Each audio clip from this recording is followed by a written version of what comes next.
میں سب سے پہلے ماہ ربیع النور شریف کی آمد پر جملہ عاشقان رسول کو دل کی عطا گہرائیوں کے ساتھ مبارکباد پیش کرتا ہوں اور دعا کرتا ہوں کہ اللہ پاک اس ماہ میلاد کو تمام مسلمانوں کے لیے، عالم اسلام کے لیے امن و ایمان والا بنا دے، سلامتی و اسلام والا بنا دے. آمین سبحان. ماہ ربیع الاول اسلامی سال کا یہ تیسرا قمری مہینہ ہے. ربیع الاول کو ربیع الاول کیوں کہا جاتا ہے؟ اور ربیع کا معنی عربی میں موسم بہار کے ہیں اور اول کے معنی ہے پہلا.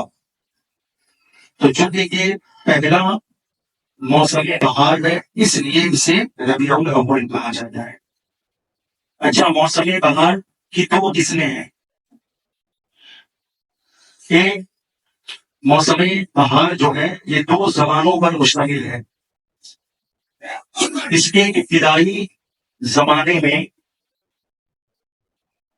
کلیاں اور پھول کھلتے ہیں اور اس کے دوسرے زمانے میں پھل پکتے ہیں. تو پہلا جو موسم بہار ہے اسے ربیع الاول کہا جاتا ہے جس میں کلیاں اور پھول کھلتے ہیں، اور دوسرا جو موسم بہار ہے اسے ربیع الثانی کہا جاتا ہے. اور عشق و محبت کی زبان میں پہلا موسم بہار کو بارہویں کہا جاتا ہے، دوسرا موسم بہار کو 11ویں کہا جاتا ہے. علامہ ابن کثیر نے لکھا ہے کہ ربیع کا ایک معنی ارتفاع کے ہے اور ارتفاع کا معنی ہوتا ہے موسم بہار کے موقع پر قیام کرنا. اور اہل عرب جب یہ موسم بہار کا زمانہ آتا تو وہ سفر پر نہیں جاتے بلکہ وہ اپنے گھروں کے اندر اس موسم بہار کا مزہ لینے اور لطف اندوز ہونے کے لیے قیام کرتے تھے. اس لیے اسے کیا کہا جاتا ہے؟ ربیع الاول. تو ماہ ربیع الاول لغت میں کیا ہے اس کا معنی آپ سمجھ گئے. اب آئے ماہ ربیع الاول کی فضیلت کے لیے صرف اتنا کافی ہے کہ اس مہینے میں میرے آقا کی تشریف آوری ہوتی ہے. ربیع الاول کے مہینے کی فضیلت اور اس کی افضلیت تمام مہینوں کی فضیلت و افضلیت پر بھاری ہے. اس کی وجہ یہ ہے کہ حدیث پاک میں آتا ہے جب سوموار کے دن روزہ رکھنے کے سلسلے میں میرے آقا سے کسی صحابی نے عرض کیا رسول اللہ پیر کے دن آپ روزہ کیوں رکھتے ہیں؟ تو آپ نے فرمایا کہ اس دن میری ولادت ہوئی ہے. یہ پیر کا دن میرے پیدائش کا دن ہے، میری ولادت کا دن ہے، اس لیے میں بطور شکرانہ روزہ رکھ کر اللہ کی بارگاہ میں حاضری لیتا ہوں. تو اب یہاں سے آپ اتنا سمجھیں کہ جب پیر کے دن کے روزے کو فضیلت میرے آقا کی ولادت کی وجہ سے ہے تو پورے مہینے کو فضیلت یقیناً میرے آقا کی آمد کی وجہ سے ہے. اس لیے میں کہوں گا کہ رمضان ملا. آج کچھ لوگ کہتے ہیں کہ رمضان افضل ہے یا ربیع الاول افضل ہے، مگر میں یہ کہنا چاہوں گا کہ یقیناً ربیع الاول رمضان سے بھی افضل ہے. کچھ لوگ یہ کہتے ہیں کہ شب قدر افضل ہے یا شب میلاد افضل ہے، تو میں یہ کہوں گا کہ شب قدر سے بھی افضل شب میلاد ہے. اب اس پر دلیل کیا ہے؟ تو اس پر دلیل یہ ہے کہ رمضان ملا حضور کے صدقے، قرآن ملا حضور کے صدقے، یہاں تک کہ رحمان مل گیا حضور کے صدقے۔ تو جس کے صدقے ہمیں رمضان ملا، قرآن ملا، رحمان ملا، یقیناً جس مہینے میں اس کی آمد ہوگی، اس کی ولادت ہوگی، اس کی پیدائش ہوگی، اس کا جنم ہوگا، وہ مہینہ ہر مہینے سے افضل ہوگا۔ تو ماہ ربیع الاول تمام مہینوں میں اس کے اعتبار سے، حضور کی ولادت کے اعتبار سے، حضور کی آمد کے اعتبار سے، حضور کی بعثت کے اعتبار سے کیا ہے؟ افضل ہے۔ میں شروع سے بتا رہا ہوں آپ کو۔ اب چونکہ یہ اختلاف کا زمانہ ہے، اس زمانے میں ہر مسئلے پر اختلاف ہو، اس زمانے کے ہر مسئلے پر کیا ہے؟ اختلاف ہے۔ نماز پر اختلاف، نیاز پر اختلاف، میلاد پر اختلاف، قیام پر اختلاف، سلام پر اختلاف، حضور پر اختلاف، اور خود حضور کی ذات پر اختلاف، اہل بیت پر اختلاف، صحابہ پر اختلاف، اولیاء دین پر اختلاف، مسجدوں میں اختلاف، مدرسوں میں اختلاف، خاندانوں میں اختلاف، علاقوں میں اختلاف، بستیوں میں اختلاف، ملک میں اختلاف، بلکہ پوری دنیا میں اختلاف۔ اور یہی اختلاف موت ہے۔ کیا ہے؟ لوگ روکے سے نظر آ رہے ہیں، لوگ مرجھائے سے نظر آ رہے ہیں۔ تو جیسے کسی کی موت واقع ہونے پر گھر والے روک جاتے ہیں، مرجھا جاتے ہیں، ویسے ہی ملک اور بستی اور علاقے اور مذہب اور مسلک اور میلاد اور سلام اور نماز اور نیاز میں اختلاف جب ہو جاتا ہے تو پھر لوگ آپس میں کیا ہو جاتے ہیں؟ روٹ جاتے ہیں، وہ مایوس ہو جاتے ہیں۔ تو چہرے پہ جو بشاشت نہیں ہے، چہرے پہ جو مسکراہٹ نہیں ہے، اس کی وجہ سے کیا ہے؟ پھر وہی میرے ساتھ مل کر ایک اختلاف ہو گئے۔ کیا ہے؟ ہر چیز میں اختلاف۔ اب آئیے اس اختلاف کو ختم کرنے کی ضرورت ہے، اور یہ اختلاف کب ختم ہوگا؟ جب حضور کی محبت میں سب لوگ متفق ہوں۔ قسم خدا کہ آپ لکھ لیں، ایک عالم دین بولتا ہے، لکھ لیں، قرآن اور حدیث کا علم رکھنے والا بندہ بول رہا ہے، لکھ لیں کہ جب حضور کی محبت میں ساری امت جمع ہو جائیں گی تو امت سے اختلاف، کیونکہ ایسا ہو نہیں سکتا کہ جسے حضور سے محبت ہو وہ آگے رسول سے محبت نہ کرے، اور ایسا بھی نہیں ہو سکتا کہ جسے حضور سے محبت ہو وہ صحابی رسول کا احترام نہ کرے، اور ایسا بھی نہیں ہو سکتا کہ جسے حضور سے محبت ہو جائے اسے اللہ سے عشق نہ ہو جائے، اور ایسا بھی نہیں ہو سکتا جو جسے حضور سے محبت ہو جائے وہ نماز کی پابندی نہ کرے، جسے حضور سے محبت ہو جائے وہ بڑوں کا ادب نہ کرے، ایسا نہیں ہو سکتا کہ جسے حضور سے محبت ہو جائے وہ چھوٹوں پر شفقت کی نگاہ نہ ڈالے، ایسا نہیں ہو سکتا کہ جسے حضور سے محبت ہو جائے وہ اپنی بیوی کا حق ادا نہ کرے، ایسا نہیں ہو سکتا کہ جسے حضور سے محبت ہو جائے وہ اپنی پڑوسیوں کا حق ادا نہ کرے، ایسا بھی نہیں ہو سکتا کہ جسے حضور سے محبت ہو جائے وہ امت کا حق ادا نہ کرے، ایسا نہیں ہو سکتا۔ اسی لیے ضروری ہے کہ تمام امت حضور کی محبت میں اتفاق کریں، حضور کی محبت میں اتفاق کریں۔ اور حضور کی محبت کیا ہے؟ حضور کی محبت کیا ہے؟ میلاد شریف کے مہینے میں، میلاد شریف کے مہینے کا استقبال کرنا، یہ حضور کی محبت ہے۔ جب ربیع الاول کا چاند فلک پر نظر آ جائے تو دل میں خوشیاں پیدا ہو جائے، چہرے پہ مسکراہٹ آ جائے، یہی ہے حضور کی محبت۔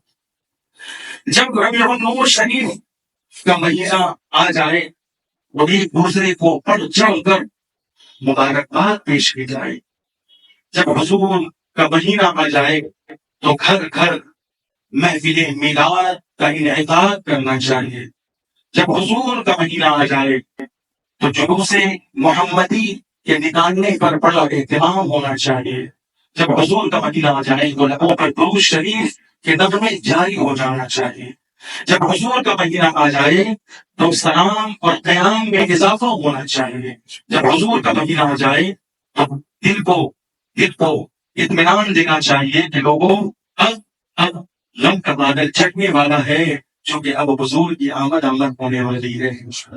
اب وہ رحمت للعالمین کی آمد ہونے والی ہے کہ جس کے آنے پر بچیوں کو زندگی مل گئی. اس رؤوف الرحیم نبی کریم کی ولادت باسعادت ہونے والی ہے کہ جس کے آنے پر مظلوموں کو حق مل گیا. اس نبی کی آمد ہونے والی ہے کہ جس کے آنے پر ہمیں خوشیاں ملی، جس کے آنے پر ہمیں انصاف ملا، جس کی آمد پر یہ ساری کائنات خوشی سے جھوم اٹھی. اس نبی کی آمد ہونے والی ہے کہ جس کی ولادت باسعادت پر ربیع الاول کی تاریخ صبح صادق کے وقت اللہ نے فرشتوں کو حکم دیا کہ جاؤ آمنہ کے گھر میں جاؤ عبداللہ کے گھر میں جاؤ، کیونکہ آج میرے پیارے محبوب مصطفیٰ کی ولادت باسعادت ہونے والی ہے. فرشتوں جاؤ خوشی، ولادت کی خوشی میں، ولادت کے جشن میں، میلاد کی خوشی میں، میرے پیارے نبی کی آمد کی خوشی میں 3 جھنڈے لے جاؤ. پہلا جھنڈا خانہ کعبہ کی چھت پر لگا دینا، دوسرا جھنڈا مشرق میں لگا دینا، اور تیسرا جھنڈا مغرب میں لگا دینا. اس لیے آج بھی عاشق رسول جب ماہ ربیع الاول کا چاند دیکھتے ہیں تو وہ ایک دوسروں کو آقا کی میلاد کی مبارکباد پیش کرتے ہیں اور اپنی مسجد کی چھت پر جھنڈا لہراتے ہیں، اپنی خانقاہوں میں پرچم میلاد لہراتے ہیں، اپنی مدارس میں پرچم میلاد لہرا کر فرشتوں کی اس سنت کو ادا کرتے ہیں. مگر ماننے والوں کے لیے کسی دلیل کی ضرورت نہیں ماننے والوں کے لیے دلائل کے انبار بھی لگا دیے جائیں، پھر بھی ان کا دل، ان کا دماغ ایکسپٹ کرنے کے لیے تیار نہیں. تو آئیں اب ایسے موقع پر چونکہ لوگ دلیلیں مانگتے ہیں، بھائی میلاد منانے کے طریقوں میں اختلاف ہو سکتا ہے، میلاد منانے کی تاریخوں میں اختلاف ہو سکتا ہے، لیکن میلاد کی خوشیوں میں کیسا اختلاف ہے؟ طریقوں میں اختلاف ہو سکتا ہے، تاریخوں میں اختلاف، لیکن حضور کی میلاد کی خوشیوں میں اختلاف تو نہیں ہونا چاہیے. اگر آپ حضور کی میلاد سے راضی نہیں تو پھر آپ اپنے ایمان کا جو ہے جائزہ لیا، آپ اپنے ایمان کا جائزہ لیں کہ آپ کو حضور کی میلاد کی خوشی میں بھی اعتراض ہو گیا. آپ اپنا ایمان چیک کریں، آپ اپنے ایمان کی فکر کریں، کیونکہ حضور جانے ایمان ہے. حضور کیا ہے؟ جانے ایمان ہے. وہ جو نہ تھے تو کچھ نہ تھا، وہ جو نہ ہوں تو کچھ نہ ہو. جان ہے وہ جہان کی، جان ہے تو جہان ہے. اس لیے میرے آقا کی میلاد کے موقع پر دلیل مانگنے کی ضرورت نہیں ہے، بلکہ میلاد منانے کی ضرورت ہے، میلاد ماننے کی ضرورت ہے. اب اچھا، اگر آپ میلاد پاک پر دلیل کا مطالبہ کرتے ہیں، یا جلوس پاک پر دلیل کا مطالبہ کرتے ہیں، یا میلاد کی خوشیوں کے موقع پر جھنڈے لگانے کے سلسلے میں دلیل کا مطالبہ کرتے ہیں، یا نیاز کے جائز ہونے پر دلیل کا مطالبہ کرتے ہیں، یا سلام اور درود پڑھنے پر دلیل کا مطالبہ کرتے ہیں، یا بزرگوں کی بارگاہ میں حاضری دینے پر دلیل کا مطالبہ کرتے ہیں، مزاروں پہ چادر چڑھانے پر دلیل کا مطالبہ کرتے ہیں، تو آئیے میں آپ کو اصول فقہ کے مطابق ایک اصول بتاتا ہوں. اگر آپ نے اس پر عمل کیا اور اسے یاد رکھا تو انشاءاللہ بہت سارے مسائل اہل سنت اور بہت سارے معمولات اہل سنت آپ کے لیے آسان ہو جائیں گے. پھر اگر کوئی اعتراض کرے گا تو اس پر آپ دلیل دے سکتے ہیں. ایک دم شارٹ ہے، میں چاہوں الحمدللہ، میں کیا بلکہ ہر سنی آدمی اگر چاہے تو میلاد کے جائز ہونے پر، جلوس کے جائز ہونے پر، نیاز و فاتحہ کے جائز ہونے پر، یا علماء اور سادات اور امیران نظام کی دست بوسی، ہاتھ چومنے کے جائز ہونے پر بزرگوں کی بارگاہ میں حاضری دینے کے جائز ہونے پر میں کیا اگر ہر سنی عادت چاہے نا تو 25 آیتیں قرآن سے اور 100 سے زیادہ حدیثیں بخاری، مسلم، ترمذی، ابن ماجہ، ابو داؤد، مشکات سے پیش کر سکتے ہیں الحمدللہ. مگر اگر میں 20 آیتیں میلاد کی دلیل پر پیش کروں گا، آپ یاد رکھیں گے؟ آپ کو یاد آئے گی وہ آیتیں؟ نہیں یاد آئے گی. خود دلیل کا جو مطالبہ کرتے ہیں، جو دلیل باندھتے پھرتے ہیں، اس پر دلیل کیا ہے، اس پر دلیل کیا ہے، اس پر دلیل کیا ہے، وہ خود یاد نہیں رکھیں گے. وہ خود یاد نہیں رکھ سکتے. میں 100 حدیثیں پڑھ کر سنا سکتا ہوں میلاد کے جائز ہونے کا. کیا دلیل کا مطالبہ کرنے والے یاد رکھ سکتے ہیں؟ بولے گا.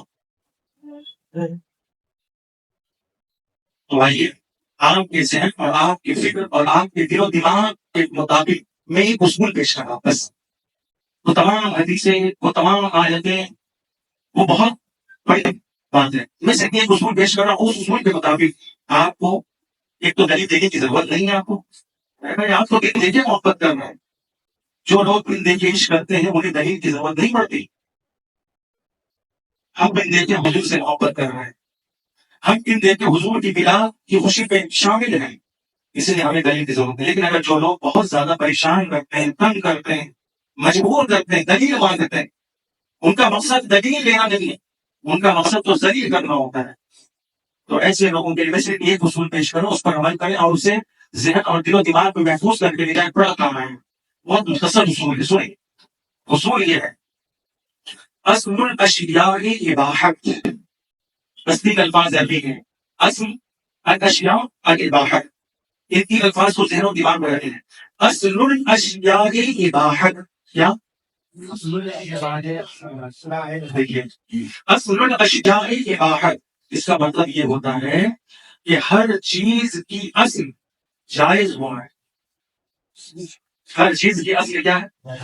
ہر چیز کی اصل کیا ہے؟ جائز ہونا ہے. جائز ہونے پر آپ کو دلیل نہیں ملے گی. جائز ہونے پر آپ کو دلیل نہ قرآن میں ہے نہ حدیث میں ہے. آپ دلیل کہاں سے لائیں گے؟ جائز ہونے پر دلیل نہیں ہے، ناجائز ہونے پر دلیل ہے.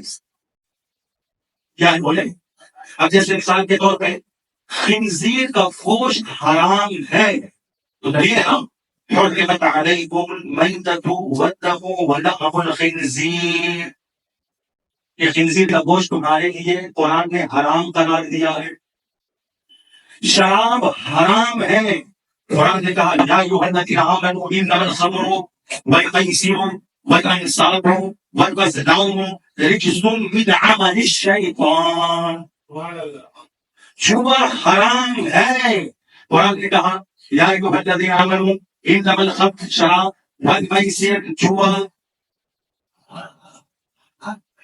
شکر خوری، غیبت خوری حرام ہے. قرآن نے کہا یا ایھا الذین آمنوا اجتنبوا کثیرا من الظن ان بعض الظن اثم ولا تجسسوا ولا یغتب بعضکم بعضا.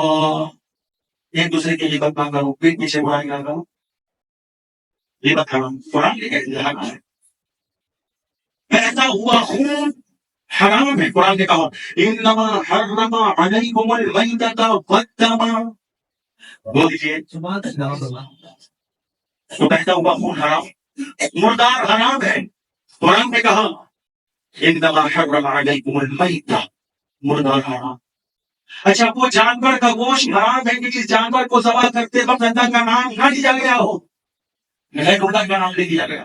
قرآن نے کہا وما اہل لغیر اللہ بہ، اور وہ جانور تمہارے لیے حرام ہے کہ جس پر غیر اللہ کا نام لے کر ذبح کیا گیا ہو. تو جو چیز ناجائز ہے اس پر وہ دیجیے دلیل ہے، دلیل. لیکن جو چیز جائز اس پر دلیل نہیں. مثال کے طور پہ یہ اختلاف کا دور ہے، اختلاف کا دور. اس دور میں لے لیجیے مسجد میں اے سی لگانا جائز ہے یا ناجائز؟ بولیے. اس پر، اس کے جائز ہونے پر کہیں دلیل ملے گی آپ کو؟ قرآن میں، حدیث میں، صحابہ کے اعمال میں. جو لوگ کہتے ہیں میلاد کہاں لکھا ہے میراث صحابہ نے بنایا ہے؟ میں یہ دلیل دے رہا ہوں کہ مسجد میں اسی لگانا، ارے پیارے خود اپنے کمرے میں اسی لگانا جائز ہے یا ناجائز؟ تو آپ کہیں گے جائز ہے، کیوں؟ اس لیے کہ قرآن نے بنا، حدیث نے بنا، بخاری نے بنا نہیں، اس لیے کیا ہے مسجد میں سنگ مرمر یا ٹائلس سے مسجد کو زینت بخشنا یہ جائز ہے یا ناجائز؟ بولیے وہ دیجیے، ہم نے تو دلیل پیش کر رہے ہیں جائز ہے، کیوں؟ اس لیے کہ نہ قرآن نے منع کیا ہے، نہ حدیث نے روکا ہے، نہ صحابہ نے منع فرمایا۔ ٹھیک اسی طرح یہ جو چکنائی سے غذا جو لیتے ہیں نا، مرغ مشلب تیل والا مسالہ والا کھانا، یہ بریانی، یہ چکن رول، یہ کباب رول، یہ انڈے رول، اور پتہ نہیں کون کون سا رول ہے، یہ تو کھاتے ناشتے میں یا تو یہ جائز ہے یا ناجائز ہے؟ کیوں جائز ہے؟ قرآن نے منع نہیں کیا، وہ دیکھیں حدیث نے منع نہیں کیا، صحابہ نے منع نہیں کیا، اس لیے یہ کیا ہو گیا؟ اسی طرح میلاد جائز ہے یا ناجائز؟ جلوس جائز، میلاد جائز، سلام جائز، قیام جائز، دور جائز، نیاز جائز، فاتحہ جائز، کیوں؟ اس لیے کہ قرآن نے منع نہیں کیا، حدیث نے منع نہیں کیا۔ تو یہ پتہ کیا چلا گیا ہے کہ ہر چیز کی اصل ہے جائز ہونا، اگر وہ چیز ناجائز ہوگی تو اس پر دلیل ہے دلیل، اور جو چیز جائز ہوگی وہ بلا دلیل جائز ہوگا۔ اس لیے الحمدللہ ہم اہل سنت والجماعت کا مسلک اور مذہب میلاد کے سلسلے میں یہ ہے، نیاز کے سلسلے میں یہ ہے کہ یہ صرف جائز ہی نہیں ہے بلکہ اس کے کرنے پر ثواب ہی ثواب ہے، جلوس نکالنے پر ثواب ہی ثواب ہے، درود شریف کی کثرت میں ثواب ہی ثواب ہے، سلام پڑھنے میں ثواب ہی ثواب ہے، بزرگوں کی بارگاہ میں حاضری دینے میں ثواب ہی ثواب ہے، بزرگوں کے ہاتھ چومنے میں ثواب ہی ثواب ہے۔ اس لیے پیارے یہ تمام باتیں ہیں، اس لیے بس آپ اتنا فارمولہ یاد رکھ لیں کہ جائز ہونے پر دلیل کی ضرورت نہیں پڑتی، دلیل کی ضرورت وہاں ہوتی جہاں چیز ناجائز ہوتی ہے، تو جب ناجائز ہوگی تو وہاں دلیل آٹومیٹکلی آپ کو مل جائے گی، لیکن جہاں جائز ہوگی وہاں دلیل کی ضرورت نہیں ہوگی۔ اللہ سب کو اپنے حفظ و امان پہ رکھیں اور اپنے نبی کا غلام بنائے رکھیں۔ آمین سو آمین سے دل سے پڑھ لیں استغفر اللہ